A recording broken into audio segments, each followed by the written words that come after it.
So 9 days of intense suffering, July 1st to 9th, 1949. Heading 9 రోజుల కఠోరమైనటువంటి కష్టం. July 1 నుంచి July 9 వరకు 1949వ సంవత్సరంలో. ఇవన్నీ నవజీవనానికి ముందు ఆయన పడిన ప్రసవ వేదన. ఆ నవజీవనం బహిర్గతమయ్యే ముందు ఎంత కష్టాన్ని ఆయన అనుభవించాడో మనం అర్థం చేసుకోవాలని బాబూజీ ఇంత వివరంగా చెప్తూ ఉన్నారు. Beginning on 1st July, when his close ones throughout the world began their month-long fast and silence, Baba intensified his seclusion. మనం చెప్పుకున్నాము నిన్నటి రోజున. ప్రపంచంలో ఉన్నటువంటి తన అనుచరులందరికీ కూడా బాబా ఏమన్నారు, 1 జూలై నుంచి నా ఏకాంతవాసం ముగిసే వరకు కఠోరమైన దీక్షను, ఏమిటా దీక్ష? ఉపవాసము, మౌనము మీరు ఆచరించాలి అని తన అనుచరులందరికీ బాబా వర్తమానం పంపించారు. ఆయన కూడా ఏకాంతాన్ని ఇంకా టైట్ చేసేశారు, కఠోరం చేసేశారు. He scarcely slept. ఆయన అసలు రోజుకు 1 నిమిషం కూడా నిద్రపోయేవాడు కాదు ఆయన. Sometimes not even for a moment during an entire night. ఒకసారి రాత్రి అంతా ఏదో పని చేస్తూనే ఉండేవారు, ఒక్క క్షణం కూడా అలా నడుము వాల్చి కళ్ళు మూసేవారు కాదు. He had originally plan to fast for 21 days, but had decided to intensify the fast by decreasing it to 9 days according to the following strict schedule. మొట్టమొదటి బాబా అన్నారు 21 రోజులు కఠోరమైన ఉపవాసం చెయ్యాలి అన్నారు. కానీ ఇప్పుడు 9 రోజులకు దాన్ని తగ్గించారు. ఆ 9 రోజులు ఆయన ఉపవాసం ఎలా ఉండేదంటే ఇక్కడ రాశారు. జూలై 1st, మొట్టమొదటి జూలై 1st నుంచి only weak tea without milk for the rest of the day. రోజుకు ఒకే పర్యాయము పాలు లేనటువంటి టీ డికాషన్, అంతే ఆయన ఆహారం. ఆ జూలై 1వ తారీఖు. జూలై 2 నుంచి 4 వరకు only water and nothing else. 2, 3, 4 3 రోజులు ఉట్టి నీళ్లే ఆహారం, ఇంకేమి ఆహారం తీసుకోరు. 5th to 9th weak tea with milk అని. మళ్ళీ 5 నుంచి 9 వరకు 5 రోజులు అనమాట. అది పాలు లేనటువంటి టీ, కొంచెం తేనె కలిపి.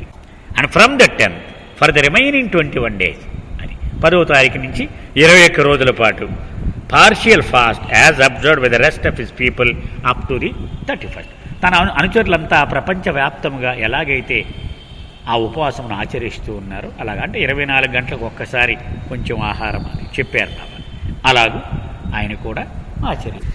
Early in the morning of July 1st, before beginning this fast, Baba drank some coffee and ate several slices of bread. So ఆ ఉపవాసం మొదలుపెట్టి ఉదయాన్ని కాఫీ తాగారు బాబా, బ్రెడ్ స్లైసెస్ కూడా తిన్నారు. And the 5th, when he started taking honey, మనం బాబా schedule కూడా చూసాం.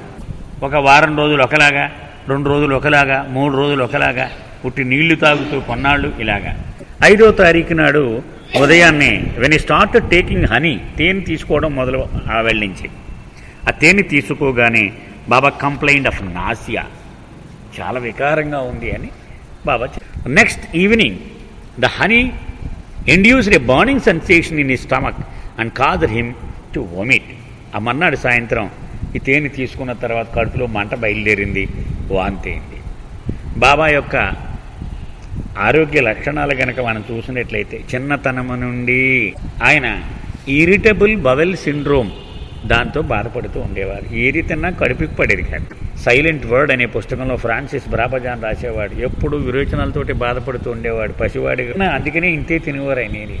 One night Meherjee who was on watch during this period, ఒకరోజు కాపలా కాస్తూ ఉన్నాడు మెహర్జీ. ఆ ఏకాంతవాస ప్రాంగణముకు బయట ఉండి కాపలా కాస్తూ ఉండేవాడు. heard the sound of heavy breathing coming from the bathroom near the cabin enclosure. శ్వాస భారంగా పీలుస్తున్నట్టుగా, ఎవరో బాధపడుతున్నట్టుగా sound. he immediately went and opened the door. ఆ ఆవరణ డోర్ ఓపెన్ చేసి చూశాడు. ఈ దడి ఉంది కదా, ఈ దడి ఓపెన్ చేసి ఏంటి ఎవరు కనిపించలేదు అతనికి. nevertheless the sound of breathing continued to emanate from the vacant room. కానీ ఖాళీగా ఉన్న ఒక గది ఉంది అక్కడ, ఆ గదిలోంచి ఈ సౌండ్ రావడం విన్నాడు. when it suddenly stopped, he heard Baba's own heavy breathing coming from the blue bus. ఈ సౌండ్ ఆగిపోయిందట. ఆగిపోగానే ఆ బ్లూ బస్సులోంచి బాబా హెవీ బ్రీదింగ్ వినపడి. Such unusual happening were also experienced by the other watchmen. అది మిగిలిన కాపలాదారులు కూడా ఇటువంటి అసాధారణమైన సంఘటన. అట్లయితే అనేక ప్రేతాత్మలు ఆయన చుట్టూ తిరుగుతూ ఉండి ఆత్మహత్య చేసుకున్న ఆత్మలు ప్రేతాత్మలుగా దేహం కావాలి కావాలి అని తిరుగుతూ ఉంటాయి అని బాబా చెప్పిన సాహిత్యంలో మనం విన్నాం. అవి అవతార పురుషుడు సద్గురువుల చెంత చేరి వాళ్ళని ప్రాధేయపడుతూ ఉంటాయట, ఒక దేహం ఇప్పించవయ్యా మాకు. బాబా కాల్డ్ కాకా ఇన్ ఎట్ ఎనీ టైం. ఎప్పుడైనా సరే తన వ్యక్తిగత పరిచారకుడైన కాకా బ్యారియా అని బాబా తప్పట్లు కొట్టి పిలుస్తూ ఉండేవారు. బాబా పిలవగానే అతను వెళ్ళేవాడు. Some of those times were to dictate messages about his experiences during the seclusion. ఎందుకురా బాబా ఎంత ప్రమాదంగా పిలిచాడని అడిగితే, పెనకాయతం తీసుకో, నేను చెప్పింది విను, రాయ్ అనేవారు. సో బాబా అప్పటికప్పుడు కొన్ని సందేశములు ఇచ్చేవారు. ఆ ఏకాంతవాసములో ఉండే కొన్ని సందేశములు ఇచ్చేవారు. ఒక సందర్భంలో ఇరిచ్, కొంతమంది మండలి వాళ్ళకి సిగరెట్ కాల్చే అలవాటు ఉండేది ఆ రోజుల్లోనే. ఇరుచు కూడా అప్పుడప్పుడు కాల్చేవాడు. సడన్గా బాబా ఇరుచు కోసం అడిగారు, సిగరెట్ కాల్చుకోనకు పోయాడన్నారు. బాబా అన్నారు, అవతార పురుషుడికి ఆ స్పందన కలిగిన వెంటనే ఆ సందేశం ఇవ్వకపోతే ఇక ఈ అవతారంలో మళ్ళీ కుదరదు, మళ్ళీ నెక్స్ట్ 700 ఏళ్ళ తర్వాతే ఆ సందేశం ఇవ్వగలను అన్నారు. మొత్తం ఈ అవతారంలో ఆ సందేశం ఆగిపోయింది, మళ్ళీ నెక్స్ట్ అవతారంలోనే ఇస్తాను అన్నారు Baba. Kaka, who was also keeping silence, wrote them down అనే slate and circulated them among those staying at Meherazad. అలాగే బాబా కొన్ని సందేశాలు, ఆజ్ఞలు, ఆదేశాలు ఇస్తూ ఉండేవారు. వాడిని ఇలా చేయమని, వీడిని ఇలా చేయమని, మీరు ఇలా ఉండండి, ఇలా. అవన్నీ ఆయన మౌనంలో చెబితే వీడు మౌనంలో ఉన్నాడు. ఈ కాకా భార్య కూడా, ఎందుకని వీళ్ళు నలుగురిని మౌనంలో ఉండమన్నారు. వీళ్ళంతా మౌనంలోనే ఆయన ఇలా ఇలా చెప్పడం, ఇతను పలక పట్టుకొని రాసుకోవడం, ఇలా నడుస్తూ ఉండేది. ఆ పలక పట్టుకెళ్ళి ఎవరికైతే ఆ సందేశం ఉద్దేశింపబడిందో వాడికి మీకు బాబా కౌరిది అని చూపెడుతూ. Just before noon on 7th July, Kaka received the following communication from Baba, which is shared with the others. 7వ తారీఖు నాడు, జూలై 7 నాడు బాబా ఇలాగా ఒక సందేశాన్ని ఇతనికి రాసుకోమన్నారు పలక మీద. Originally in Gujarati. బాబా 2 భాషలు వాడుతూ ఉండేవారు. పార్సీ భాష వచ్చిన వాళ్లతో, అంటే పార్సీ శిష్యులు ఉన్నారు, వాళ్ళందరితో గుజరాతీలో మాట్లాడేవారు. ఎందుకని మన చరిత్రలోకి వెళ్ళినట్టయితే అనేక సార్లు మనం చెప్పుకున్నాం కూడా. పార్సీలు భారతదేశంలో ప్రవేశించినది సూరత్, భారతదేశంలో అడుగుపెట్టారు. సో అక్కడే మొట్టమొదటి స్థావరం. తొలి పార్సీ వాళ్ళు సూరత్లోనే మకా ఉండేవారు. అనంతర కాలంలో వాళ్ళంతా బొంబాయికి వెళ్ళారు వ్యాపారాల రీత్యా. కానీ వాళ్ళ ఇంచుమించు భారతదేశంలో మాతృభూమి ఏదయ్యా అంటే సూరత్. కనుక వాళ్ళందరూ కూడా గుజరాతీ కంపల్సరీగా నేర్చుకుంటారు. వాళ్ళ ఇళ్లలో గుజరాతీయే మాట్లాడతారు. ఇప్పుడు పార్సీ వాళ్ళందరూ కూడా, బాబా కూడా ఉన్న మండలి వాళ్ళు గుజరాతీ భాషలోనే మాట్లాడుకుంటూ ఉంటారు. అందుకని బాబా ఈ పార్సీ వాళ్ళతో మాట్లాడాలి అంటే గుజరాతీలు కూడా చెప్పేవారు. ఇరుచుతో కానీ, ఆదితో కానీ, వీళ్ళందరితో, మెహ్రాతో కానీ, మణితో కానీ, వీళ్ళందరికీ గుజరాతీ. అలాగే రహస్య గ్రంథం కూడా అక్కడక్కడ గుజరాతీలో కూడా రాశానన్నారు. A language used in Maharashtra state, the message when translated reads. అది ఆ గుజరాతీలో ఏం చెప్పారయ్యా బాబా అంటే ఇదిగో ఇలా ఉంది. The flow of my thoughts is going on during sleep and wakefulness throughout the 24 hours the day and night. రోజుకున్న 24 గంటలలోనూ నా ఆలోచనల ప్రక్రియ నిరంతరాయముగా సాగుతూ ఉన్నది. మెలకువగా ఉన్నప్పుడే కాకుండా నిద్రలో కూడా ఈ ప్రక్రియ అలాగే సాగుతూ ఉన్నది. Thoughts of God come, thoughts of Maya come. Baba అంటున్నారు, భగవంతుడి గురించిన ఆలోచనలు వస్తాయి, మాయ గురించిన ఆలోచనలు వస్తాయి. Good thoughts come, bad thoughts come. మంచి ఆలోచనలు వస్తాయి, ఒక్కొక్కసారి చెడు ఆలోచనలు, అంటే ఒకటి మీద కోపం రావు. Pleasant thoughts come and unpleasant thoughts. మంచి ఆలోచనలు వస్తాయి, అంటే ఆనందం కలిగించే ఆలోచనలు వస్తాయి, బాధ కలిగించే ఆలోచనలు కూడా వస్తాయి. అంటే మన గురించి తలుచుకుంటే బాధే కదా. Sacred thoughts come, unclean thoughts come. అతి పవిత్రమైన ఆలోచనలు వస్తాయి, అపవిత్రమైన ఆలోచనలు కూడా వస్తాయి. థాట్స్ అబౌట్ మై మెన్ మండలి అండ్ విమెన్ మండలి come.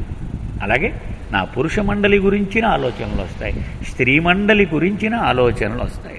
Thoughts about the world come, ప్రపంచం మొత్తం గురించిన ఆలోచనలు కూడా వస్తూ ఉంటాయి. Thoughts about the entire universe come, మొత్తం విశ్వము అంటే ఈ భూమియే కాకుండా మిగిలిన ఖండాంతర ఆ గోళాలు వాటికి సంబంధించిన ఆలోచనలు కూడా వస్తూ ఉంటాయి. But there is no fixed time for the work proper. కానీ ఈ టైంలో సూర్యుడి గురించి ఆలోచించాలి, ఈ టైంలో చంద్రుడి గురించి ఆలోచించాలి అని ఒక టైం టేబుల్ ఏమి ఉండదు, ఇలాగ నిర్దిష్టంగా అలా వస్తూనే ఉంటాయి ఇవన్నీ. It may be for half an hour, 1 hour or 2 days a day and some days none. ఇది రోజులో 24 గంటలు ఉండకపోవచ్చు. ఇలాగా ఒక టైం అంటూ ఉండదు. ఒకసారి 6 రావచ్చు పొద్దుట, ఒకసారి మిట్ట మధ్యాహ్నం రావచ్చు, ఒకసారి 2 గంటలు రావచ్చు, ఒక రోజంతా రానేపోవచ్చు కూడా. In a very concentrated way it seem that Baba was preoccupied with the diverse thought currents coming to him from the world in general and from his followers in particular. మొత్తము జనసామాన్యము నుండి ఆయనకు ప్రవహిస్తూ ఉన్న ఆలోచనల సరళి మీద కేంద్రీకరించి పనిచేస్తూ ఉండవచ్చు. తన అనుచరులు వాళ్ళ ఆలోచనలు కూడా ఆయన వైపు ప్రసరించి దాని మీద కూడా ఆయన పనిచేస్తూ ఉండవచ్చు. Next day in a message taken down by కాకా, బాబా కంప్లైంట్ ఆఫ్ ట్రెమండస్ బాణింగ్. మళ్ళీ ఒకసారి మర్నాడు పిలిచి చెప్పారు, చాలా బాధగా ఉంది, మంటగా ఉంది లోపలంతా అని చెప్పారు బాబా. అని ఇంకా ఇలా చెప్పారు, ఐ ఈట్ నథింగ్, నేనేమి తీసుకోవట్లేదు, ఉపవాసంలోనే ఉన్నాను, అయినా ఇది మండుతుంది. థాట్స్ కంటిన్యూ రన్నింగ్, ఈ ఆలోచనల ప్రవాహం నిరంతరాయంగా వచ్చి పడుతూనే ఉంది. I have my sittings in a cabin and at night two I'm tossing on the bed. నేను ఈ క్యాబిన్లో, ఈ బ్లూ బస్సులో అలా కూర్చునే ఉంటున్నాను. నేను మంచం మీద ఉన్న ఇలాగ కదులుతూ దొర్లుతూనే ఉంటున్నాను నేను. And although the cabin hits me in the head every day, today the part above the door hit me so hard that I began to feel giddy. ఈ చిన్న బ్లూ బస్సు కూడా అది ఉంది. డోర్లోంచి ఇలాగ ఎంటర్ అయ్యగానే ఇలా నిలబడినాక try చేస్తాం కదా, లోపలికి ఇలా ఎక్కి అక్కడ సరిగ్గా తగులుతుంది తలకి. ఇప్పుడు దాని కింద పెద్ద కుషన్ కట్టించేసారు బాబా, అది ఇప్పటికీ ఉండాలి. అది ఆ రోజుల్లో ఆయనకి బాగా తగులుతూ ఉండేది, ఆ 40 రోజుల్లో. అంచేత ఆ కుషన్ కట్టించారు దాన్ని. ఇప్పటికీ ఆ కుషన్ యథాతథంగా నాకు లేచినప్పుడల్లా ఈ బాధ మాత్రం నాకు తప్పటం లేదు. రాత్రి ఎంత గట్టిగా తగిలిందంటే నా తల చీకట్లు కమ్మేసి బైర్లు కమ్మేసి అంత గట్టిగా తగిలింది. About an hour later Baba told Kaka to add. 1 గంట తర్వాత మళ్ళీ రాసుకున్నారు Baba, do not give these knocks on the head against the low ceiling of the cabin any supernatural interpretation, as our dear old blessed Chanji would have done out of his deep undying love for me. బాబా అన్నారు, నేను ఇలాగ తగిలిందంటే దీనికి ఏదో ఆ కారణం వల్ల తగిలి ఉంటుంది. నా ప్రియమిత్రుడు చాంజీ ఉన్నాడే, వాడికి సరదా ఇవన్నీ, నా మీద ఎంతో ప్రేమ ఉండి ఎందుకు బాబాకి ఇలా తగిలింది అని ఆలోచించి దేనికో దీన్ని లింక్ పెడుతూ ఉంటాడు. These hard knocks on the skull show how brave the real yogis must be who live in dark low roofed caves in remote wild jungles. అడవులలో మహారణ్యాలలో ఉన్న పర్వతాల్లో దూరి పూర్తిగా నిలబడ్డానికి కూడా వీలు లేనటువంటి కొండ గుహలలో ఆ యోగులు ఇలా దెబ్బలు తిని తిని తట్టుకుని నా కోసము ఎంత కఠోరమైనటువంటి అభ్యాసము చేస్తున్నారో కదా, ఎంత ధైర్యమో వాడికి అని నాకు జ్ఞాపకం వస్తూ ఉంది. At one point, Baba did receive a nasty bump when he hit his head against the corner of the overhead rack just inside the door of the blue bus. ఇప్పుడు నేను చెప్పింది, ఆ డోర్ లోపలికి వెళ్ళి పై మెట్టి ఎక్కి ఇలా నిలబడగానే సరిగ్గా అక్కడ కోణం వస్తుందన్నమాట, ఆ లగేజ్ క్యారియర్ చాలా గట్టిగా తగులుతుంది. Later the corner was padded with cotton and cloth which can still be seen today. అప్పుడు ఈ బాబా ఈ దెబ్బలు తగలడాన్ని చూసిన పాపం మండలి వాళ్ళు ఒక చిన్న తలగడి లాంటి దాన్ని కుట్టి, చిన్నది ఇంతే ఉంటుంది, దాన్ని కాటన్ తోటి కట్టేశారు, ఒక తాడుతోటి దాన్ని అక్కడ. పెర్మనెంట్గా ఇప్పటికి కూడా మనం దాన్ని చూడొచ్చు అని బాబూజీ చెప్తూ ఉన్నాడు. అట్ ఎనదర్ టైమ్ వెన్ కాకా was pressed by 4 other men to share his experience of Baba's seclusion, he replied, I am not really fit to be even a particle of dust under the master's feet. మిగిలిన వాళ్ళు ఈ నలుగురు అడుగుతూ ఉండేవారు, ఏరా నువ్వు లోపలికి వెళ్తున్నావు, బాబాని చూస్తున్నావు, ఆయన ఏం చెబితే అది రాసుకొస్తున్నావు, ఏమిటి బాబా ఎలా ఉన్నారు, ఏమిటి నీ అనుభవం ఏమిటి చెప్పు, 40 రోజులు ఏకాంతము ఉపవాసం ఏమిటి అని అడిగేవారు. పాపం కాకబారే న్యాచురల్ కదా, మనం కూడా అడుగుతూ ఉంటాం, లోపలికి వెళ్ళి ఆయనకి టీ ఇచ్చి ఎలా ఉన్నారు బాబా, ఏంటి పరిస్థితి, ఇలాగా. అతను ఇలా చెప్పాడు వాళ్ళకి, నిజానికి ఆయన కాలి కింద ధూళి రేణువుగా ఉండడానికి కూడా నేను పనికిరాను, కాకబార్య చెప్పిన సమాధానం. And it is due to his infinite kindness and love only that it gives me the opportunity to serve him a little. ఆయన కృపా కటాక్షం వలన లోపలికి వచ్చి నాకు ఈ చిన్న సేవ చేసుకో అని ఇంత అదృష్టాన్ని ఆవగించేంత అవకాశాన్ని నాకు ఇచ్చాడు ఆయన. On one occasion Baba composed several couplets in Gujarati which he conveyed to Kaka. మరొకసారి బాబా గుజరాతీలో పద్యాలు చెప్తాను రాసుకో అని గుజరాతీలో కొన్ని పద్యాలు అప్పటికప్పుడు చెప్పారు Baba. One of the stanzas translated into English reads. కొన్ని ఆ పద్యాల్లో కొన్ని చరణాలు ఇక్కడ చెప్తున్నాడు ఇంగ్లీష్లో, దాని అర్థం, people feel blessed to have a dip in the holy Ganges. ప్రజలు గంగానదులు అంటే మన గోదావరి లాగే మునిగితే చాలా పుణ్యం వచ్చేస్తుంది అని అనుకుంటూ ఉంటారు ప్రజలు. But the Ganges it self is sanctified by bearing in the tears shed by the lovers of God who love him for the sake of love. అసలు గంగానదే ఆ పవిత్రతను ఎక్కడి నుంచి తెచ్చుకుంది? భగవంతుడి ప్రేమ వలన కన్నీళ్లు కారుస్తూ ఆ ప్రేమలో ఆ కన్నీళ్లను గంగానది తనలో కలుపుకొని అది ఆ పవిత్రతను పొందింది. ఎక్కడి నుంచి వచ్చింది? ఇదిగో ఈ భగవత్ ప్రేమికుల కన్నీళ్లు కారడం వలన, ఆ కన్నీళ్లు గంగానదిని తాకడం వలన దానికి ఆ పవిత్రత వచ్చింది. Such lovers become the objects of meditation even for God. అలాంటి ప్రేమికులు అంటే ఎవడైతే భగవత్ ప్రేమ కోసం కన్నీళ్లు కారుస్తాడో వాడు భగవంతుడే వాళ్ళ మీద ధ్యానము చేయడానికి వస్తువులుగా పనికొస్తారట భగవంతుడే. Later describing the period of fasting Baba side. తర్వాత బాబా తన ఉపవాసం గురించి ఇలా చెప్పారు. Although infinite restlessness is my constant companion, I have never been so restless as from July 1st to 9th in my present seclusion.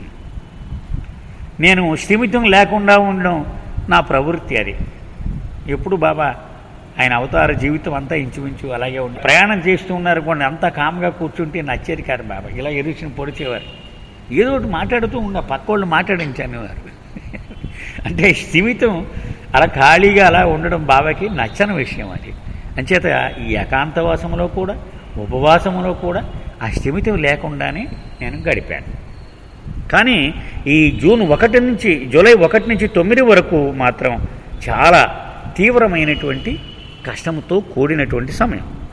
No one except myself and God knows what I went through during those 9 days. ఆ 9 రోజుల్లో ఏమి జరిగిందయ్యా నాకు అంటావా? నాకు భగవంతుడికి ఈ ఇద్దరికే తెలుసు, మూడో వాడికి తెలియదు. నేను ఎంత కష్టాన్ని అనుభవించాను